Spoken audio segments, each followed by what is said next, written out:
वबरकातुहू। ये Urdu radio Qatar FM 107 है। अब आप उबैद ताहिर से आज का पहला नशरिया समात कीजिए। इब्तिदा में पेश खिदमत हैं इस वक्त की अहम सुर्खियां। वजीर आज़म और वजीर दाखिला शेख खालिद बिन खलीफा बिन अब्दुल अजीज आल थानी की सदारत में काबीना ने अपने हफ्तवार इजलास के दौरान मुताद्दिद फैसले सादिर किए हैं।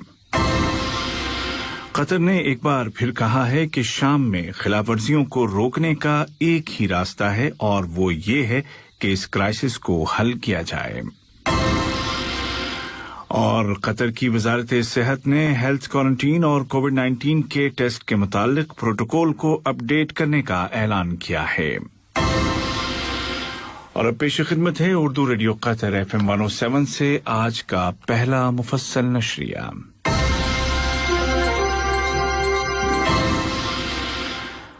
बिस्मिल्लाहिर्रहमानिर्रहीम।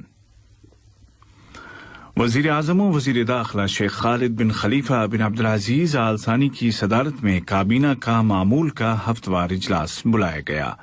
वीडियो कॉन्फ्रेंसिंग टेक्नोलॉजी के जरिए बुलाए गए इजलास के आगाज में नायब वजीर आज़म और वजीर खारजा शेख मोहम्मद बिन अब्दुर्रहमान आल थानी ने इलाकाई और आलमी सतह पर मौजूदा सियासी हालात और ताज़ा तरीन सूरत हाल से कैबिनेट को आगाह किया, जिसके बाद वजीर सेहत डॉक्टर हनान मोहम्मद अल कुवारी ने मुल्क में कोरोना वायरस और उसके फैलाव को रोकने के लिए नाफिज एहतियाती इक़दामात के मुतालिक ताज़ा तरीन रिपोर्ट पेश की। काबीना ने फैसला किया कि इस वबा पर कंट्रोल के लिए मुल्क में नाफिज एहतियाती तदाबीर और इक़दामात को जारी रखा जाएगा। बाद अज़ां काबीना ने मुताद्दिद अहम फैसले सादिर किए, जिनमें तिजारती और सनती दुकानों और स्ट्रीट वेंडर्स के मुतालिक कानून की बाज़ शिकों में तरमीम के लिए नया मुसवदा कानून जारी करने के लिए ज़रूरी कार्रवाई की मंजूरी दी गई। इसी तरह कतर और कुवैत के माबैन रिफाही और इंसानी कामों के हवाले से मुफाहमत की याददाश्त की तौसीक की गई। काबीना ने कतर और मराकश के दरमियान सैटेलाइट नेटवर्किंग और कतर और बांग्लादेश के दरमियान कल्चरल फील्ड में ताउन के मुतालिक MOUs की मंजूरी भी दी है। नायब वजीर आज़म और वजीर खारजा शेख मोहम्मद बिन अब्दुर्रहमान आल थानी को मराकश के वजीर खारजा जनाब नासिर बोरेता की जानिब से एक वीडियो कॉल मौसूल हुई है, जिसके दौरान दोनों मुल्कों के आपसी ताल्लुकात और उनको बिलखुसूस सिफारतकारी के शोबे में मुस्तहकम करने के ज़राए पर तबादला ख्याल किया गया। गुफ्तगू के दौरान मुश्तरका सुप्रीम कमेटी के दोहा में 8वें इजलास के मुतालिक कोशिशों और ताज़ा तरीन इलाकाई सूरत हाल का भी जायजा लिया गया। कतर ने खलीजी मुल्कों की मालियाती और माशी कमेटी के 113वें इजलास में शिरकत की। इजलास में GCC के वज़राए मालियात और इक़्तिसाद ने हिस्सा लिया। वज़ीर ख़ज़ाना जनाब अली शरीफ अल अमादी ने इजलास में कतरी वफ़द की क़यादत की। इजलास के दौरान मालियाती और इक़्तिसादी ताउन को मुस्तहकम करने के ज़राए पर गौर किया गया। कतर ने एक बार फिर कहा है कि शाम में हर तरह की खिलाफ वर्जियों और पामालियों को रोकने का एक ही तरीका है और वो ये कि इस क्राइसिस को हल किया जाए। कतर ने मजीद कहा कि इस मुल्क में अमन की पायदारी को यकीनी बनाने के लिए बैनुल अक़वामी कानून की खिलाफ वर्जी करने वाले खतरनाक तरीन जराइम की पूछताछ एक अहम उन्सर है। वजारत सेहत ने ऐलान किया है कि कल मुल्क में कोरोना के 819 नए केसेस सामने आए, जबकि मजीद 757 कन्फर्म्ड पेशेंट सेहतयाब हो गए और इस तरह इस बीमारी से कतर में अब तक शिफा पाने वालों की कुल तादाद बढ़कर 1,76,188 हो गई है।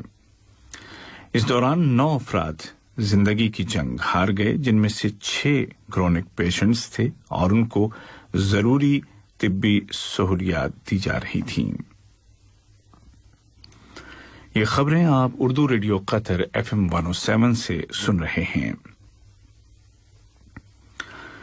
कतर की वजारत सेहत ने हेल्थ क्वारंटीन और कोविड-19 टेस्ट के मुतालिक प्रोटोकॉल को अपडेट करने का ऐलान किया है। تازہ اپڈیٹ میں کہا گیا ہے کہ قطر آنے والے تمام مسافروں کو اپنی آمد سے 72 گھنٹے پہلے کسی رجسٹرڈ میڈیکل فیسلٹی سے کووڈ-19 ٹیسٹ کروا کے آنا ہوگا۔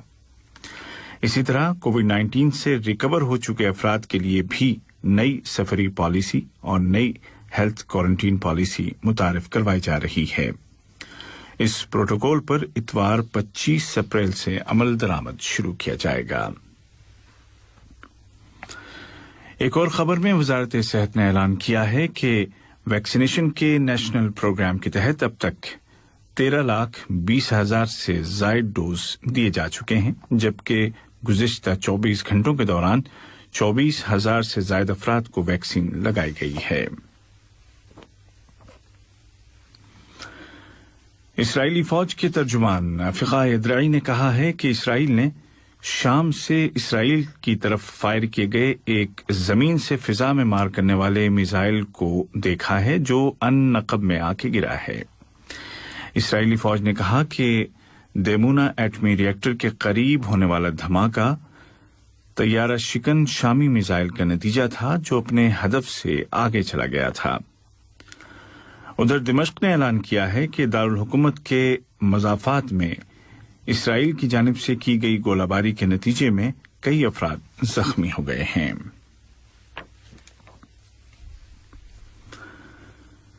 ایران ایٹمی معاہدے کے متعلق ویانا میں ہونے والے مذاکرات میں شامل فریقوں نے اعلان کیا ہے کہ اجلاس کو اب ایک ہفتے کے لیے ملتوی کر دیا گیا ہے تاکہ تمام وفد اپنے اپنے ملک کی قیادتوں کے ساتھ کوارڈینیشن کر سکے۔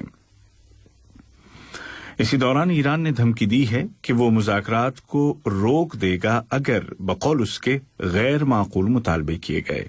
حالانکہ ایران کے اعلیٰ مذاکرات کار عباس عراقچی نے کہا ہے کہ مشکلات کے باوجود مذاکرات آگے بڑھ رہے ہیں۔ دریائے نیل پر تعمیر کیے جانے والے النہضہ نامی سد کے مسئلے کو حل کرنے کے لیے ایتھوپیا نے ایک نئی تجویز پیش کی ہے۔ ایتھوپیا کی تجویز ہے کہ اس مسئلے کو افریقی یونین کی جنرل اسمبلی میں پیش کیا جائے۔ قاہرہ اور خرطوم نے ادیس ابابا کی اس تجویز پر اطمینان کا اظہار نہیں کیا ہے۔ ان کا کہنا ہے کہ اس تجویز کا مقصد وقت کو ضائع کرنا ہے اور مزید یک طرفہ اقدامات کے لیے وقت حاصل کرنا ہے۔ اور روس کے صدر ولادیمیر پوتن نے اپنے ملک کے دشمنوں کو خبردار کیا ہے کہ وہ ریڈ لائنز کراس نہ کریں۔ اپنے سالانہ خطاب میں روس کے صدر نے کہا کہ ماسکو عام طور پر برداشت کا مظاہرہ کرتا ہے، لیکن اگر اس کے مفادات کو نقصان پہنچانے کی کوشش کی گئی تو وہ جواب دینے میں نہیں ہچکچائے گا۔ آج کا پہلا نشریہ ختم ہونے سے قبل اس وقت کی اہم سرخیاں ایک مرتبہ پھر سن لیجیے۔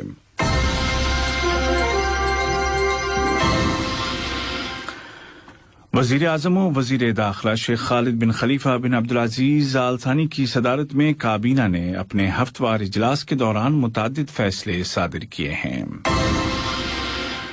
قطر نے ایک بار پھر زور دے کر کہا ہے کہ شام میں ہر طرح کی خلاف ورزیوں کو روکنے کا صرف ایک راستہ ہے اور وہ یہ کہ اس کرائسس کو حل کیا جائے۔